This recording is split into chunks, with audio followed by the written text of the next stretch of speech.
అరుదైన కల్పవృక్షాలు, ఆహ్లాదకరమైన మొక్కలు, ఔరా అనిపించే చెట్లతో నిర్మితమైన Experium eco friendly park never before ever after అన్నట్టుగా ఉంది.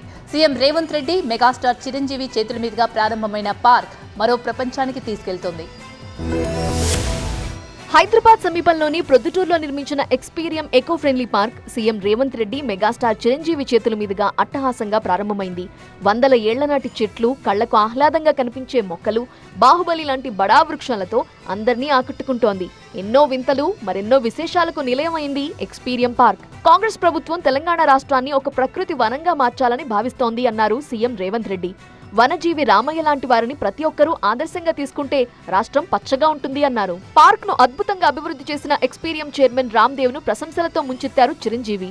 ప్రపంచ దేశాలు తెలంగాణ వైపు చూసేలా తీర్చిదిద్దారు అని కొనియాడారు. ఇక ఈ థీమ్ పార్క్ లో మరెన్నో విశేషాలున్నాయి.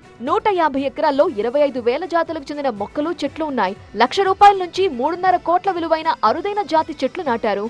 5 లక్షల రూపాయల నుండి ₹1 కోటి విలువైన రకరకాల రాళ్లు, శిల్పాలు తీసుకొచ్చి పెట్టారు. వీటికి తోడు కాటేజ్లు, రెస్టారెంట్లు, గేమ్స్, LED థియేటర్ తో పాటు మరెన్నో విశేషాలున్నాయి.